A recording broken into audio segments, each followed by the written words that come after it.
Hi, sleepless brothers and sisters. Here comes your favorite doctor, the best one to gently put you to sleep. So get comfortable, relax, turn off the lights in your room, and slow down that fan just enough to feel the silence.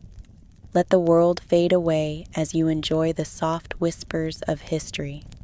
Before we begin, don't forget to like this video and subscribe to the channel for your daily dose of sleeping history. The 25th day of August, 1751, about 2 in the afternoon, I, David Balfour, came forth of the British Linen Company, a porter attending me with a bag of money, and some of the chief of these merchants bowing me from their doors. 2 days before, and even so late as yestermorning, I was like a beggar man by the wayside, clad in rags, brought down to my last shillings, my companion a condemned traitor, a price set on my own head for a crime with the news of which the country rang. Today I was served heir to my position in life, a landed laird, a bank porter by me carrying my gold, recommendations in my pocket, and, in the words of the saying, the ball directly at my foot. There were 2 circumstances that served me as ballast to so much sail. The first was the very difficult and deadly business I had still to handle. The second, the place that I was in. The tall black city and the numbers and movement and noise of so many folk made a new world for me after the moorland braes, the sea sands, and the still countrysides that I had frequented up to then. The throng of the citizens in particular abashed me. Rankeillor's son was short and small in the girth, his clothes scarce held on me, and it was plain I was ill qualified to strut in the front of a bank porter. It was plain, if I did so, I should but set folk laughing, and, what was worse in my case, set them asking questions, so that I behooved to come by some clothes of my own, and in the meanwhile to walk by the porter's side, and put my hand on his arm as though we were a pair of friends. At a merchant's in the Luckenbooths, I had myself fitted out. None too fine, for I had no idea to appear like a beggar on horseback, but comely and responsible, so that servants should respect me. Thence to an armorer's, where I got a plain sword, to suit with my degree in life. I felt safer with the weapon, though, for one so ignorant of defense, it might be called an added danger. The porter, who was naturally a man of some experience, judged my accoutrement to be well chosen. "Nathing can speckle," said he, "plain dacent clice. As for the rapier, nae doubt it sits wi' your degree. But an I had been you, I would has weared my siller better gates than that." And he proposed I should buy winterhosen from a wife in the Cowgate back. That was a cousin of his own, and made them extraordinaire endurable. But I had other matters on my hand more pressing.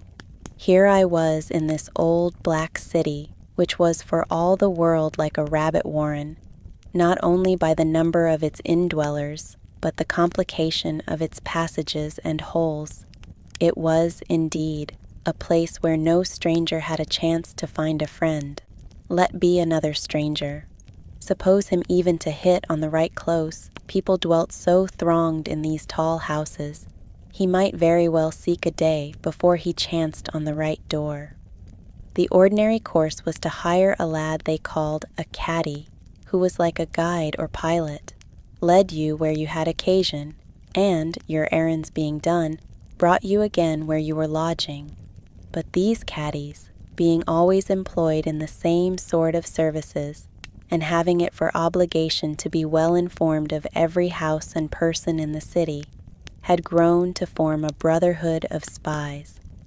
And I knew from tales of Mr. Campbell's how they communicated one with another, what a rage of curiosity they conceived as to their employer's business, and how they were like eyes and fingers to the police. It would be a piece of little wisdom, the way I was now placed, to take such a ferret to my tales. I had 3 visits to make, all immediately needful, to my kinsman Mr. Balfour of Pilrig, to Stewart the writer that was Appin's agent, and to William Grant Esquire of Preston Grange, Lord Advocate of Scotland. Mr. Balfour's was a non-committal visit, and besides, Pilrig being in the country, I made bold to find the way to it myself, with the help of my 2 legs and a Scots tongue. But the rest were in a different case. Not only was the visit to Appin's agent in the midst of the cry about the Appin murder, dangerous in itself, but it was highly inconsistent with the other. I was like to have a bad enough time of it with my Lord Advocate Grant, the best of ways, but to go to him hot foot from Appin's agent was little likely to mend my own affairs, and might prove the mere ruin of friend Allen's. The whole thing, besides, gave me a look of running with the hare and hunting with the hounds that was little to my fancy. I determined, therefore, to be done at once with Mr. Stewart and the whole Jacobitical side of my business, and to profit for that purpose by the guidance of the porter at my side. But it chanced I had scarce given him the address when there came a sprinkle of rain, nothing to hurt, only for my new clothes, and we took shelter under a pend at the head of a close or alley. Being strange to what I saw, I stepped a little farther in.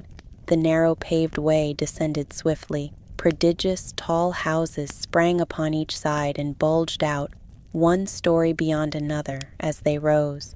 At the top only a ribbon of sky showed in.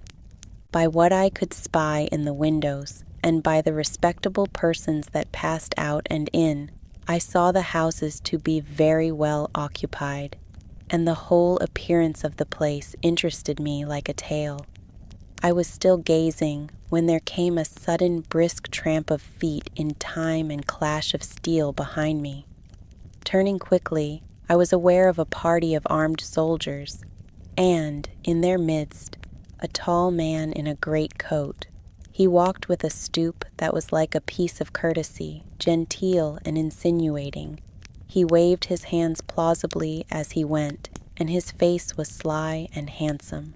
I thought his eye took me in, but could not meet it.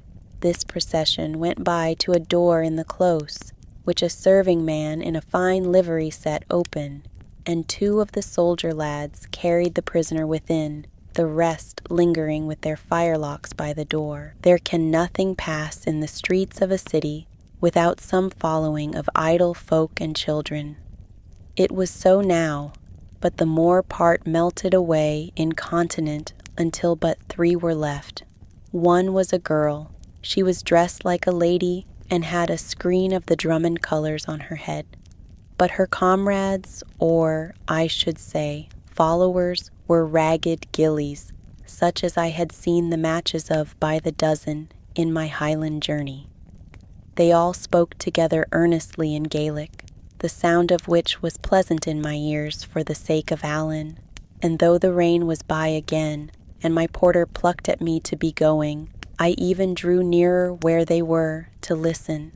The lady scolded sharply, the others making apologies and cringing before her, so that I made sure she was come of a chief's house. All the while the 3 of them sought in their pockets, and by what I could make out, they had the matter of half a farthing among the party, which made me smile a little to see all Highland folk alike for fine obeisances and empty sporrans. It chanced the girl turned suddenly about, so that I saw her face for the first time. There is no greater wonder than the way the face of a young woman fits in a man's mind and stays there, and he could never tell you why. It just seems it was the thing he wanted. She had wonderful bright eyes like stars, and I dare say the eyes had a part in it. But what I remember the most clearly was the way her lips were a trifle open as she turned. And whatever was the cause, I stood there staring like a fool.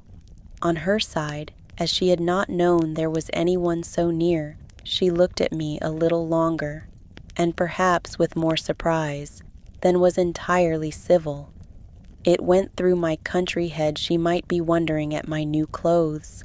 With that, I blushed to my hair, and at the sight of my coloring, it is to be supposed she drew her own conclusions, for she moved her gillies farther down the close, and they fell again to this dispute, where I could hear no more of it. I had often admired a lassie before then, if scarce so sudden and strong, and it was rather my disposition to withdraw than to come forward, for I was much in fear of mockery from the womenkind. You would have thought I had now all the more reason to pursue my common practice, since I had met this young lady in the city street, seemingly following a prisoner, and accompanied with two very ragged, indecent-like Highland men. But there was here a different ingredient. It was plain the girl thought I had been prying in her secrets, and with my new clothes and sword, and at the top of my new fortunes, this was more than I could swallow. The beggar on horseback could not bear to be thrust down so low, or at least of it, not by this young lady. I followed accordingly, and took off my new hat to her the best that I was able. "Madam," said I think it only fair to myself to let you understand I have no Gaelic. It is true I was listening, for I have friends of my own across the Highland line, and the sound of that tongue comes friendly. But for your private affairs, if you had spoken Greek, I might have had more guess at them. She made me a little distant curtsy. "There is no harm done," said she with a pretty accent, most like the English, but more agreeable. "A cat may look at a king." "I do not mean to offend," said I. "I have no skill of city manners. I never before this day set foot inside the doors of Edinburgh. Take me for a country lad. It's what I am, and I would rather I told you than you found it out. Indeed, it will be a very unusual thing for strangers to be speaking to each other on the causeway," she replied. "But if you are landward, bred, it will be different. I am as landward as yourself. I am Highland, as you see, and think myself the farther from my home." "It is not yet a week since I passed the line," said I. "Less than a week ago I was on the braes of Balwhidder." "Balwhidder," she cries. "Come ye from Balwhidder? The name of it makes all there is of me rejoice. You will not have been long there and not known some of our friends or family?" "I lived with a very honest kind man called Duncan Dhu MacLaren," I replied. "Well, I know Duncan, and you give him the true name," she said, "and if he is an honest man, his wife is honest indeed." "Aye," said I, "they are fine people, and the place is a bonny place. Where in the great world is such another?" she cries. "I am loving the smell of that place and the roots that grow there." I was infinitely taken with the spirit of the maid. "I could be wishing I had brought you a spray of that heather," says I. "And though I did ill to speak with you at the first, now it seems we have common acquaintance, I make it my petition you will not forget me. David Balfour is the name I am known by. This is my lucky day, when I have just come into a landed estate, and am not very long out of a deadly peril. I wish you would keep my name in mind for the sake of Balwhidder," said I, "and I will yours for the sake of my lucky day." "My name is not spoken," she replied, with a great deal of haughtiness. "More than 100 years it has not gone upon men's tongues, save for a blink. I am nameless, like the folk of peace. Katrina Drummond is the one I use." Now indeed I knew where I was standing.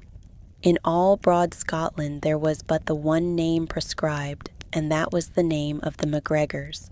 Yet so far from fleeing this undesirable acquaintancy, I plunged the deeper in. "I have been sitting with one who was in the same case with yourself," said I, "and I think he will be one of your friends. They called him Robin Oig." "Did ye so?" cries she. "Ye met Rob?"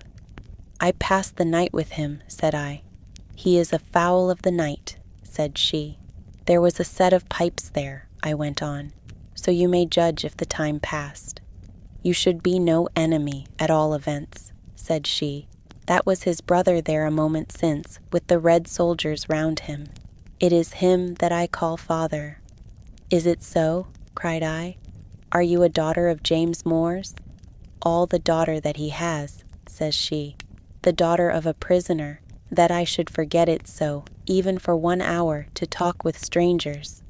Here one of the gillies addressed her in what he had of English, to know what she, meaning by that himself, was to do about Tesnetian. I took some note of him for a short, bandy-legged, red-haired, big-headed man, that I was to know more of to my cost. "There can be none the day, Neil," she replied. "How will you get Snetian, wanting siller?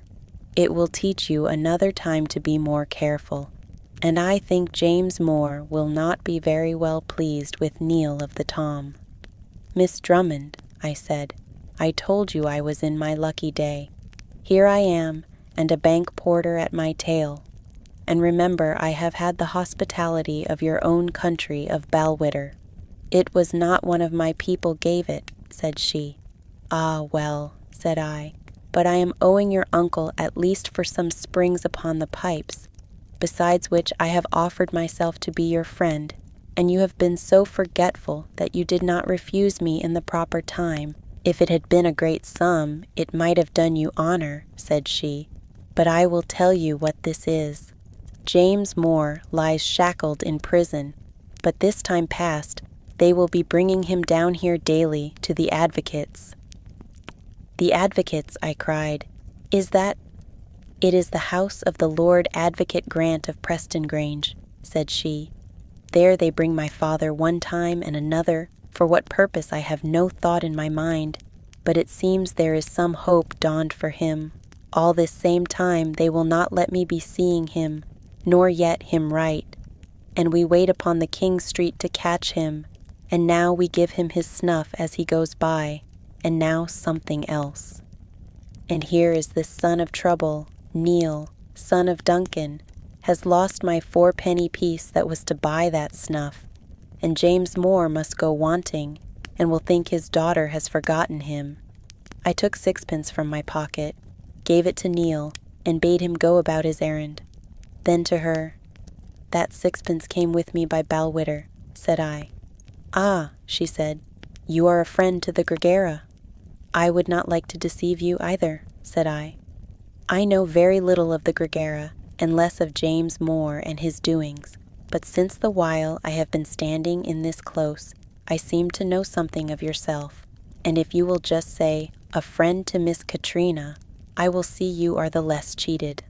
"The one cannot be without the other," said she. "I will even try," said I. "And what will you be thinking of myself," she cried, "to be holding my hand to the first stranger?" "I am thinking nothing but that you are a good daughter," said I. "I must not be without repaying it," she said. "Where is it you stop?" "To tell the truth, I am stopping nowhere yet," said I, "being not full 3 hours in the city, but if you will give me your direction, I will be so bold as come seeking my 6pence for myself." "Will I can trust you for that?" she asked. "You need have little fear," said I. "James Moore could not bear it else," said she. I stopped beyond the village of Dean, on the north side of the water, with Mrs. Drummond Ogilvy of Allardyce, who is my near friend and will be glad to thank you. "You are to see me then, so soon as what I have to do permits," said I, and the remembrance of Allen rolling in again upon my mind, I made haste to say farewell.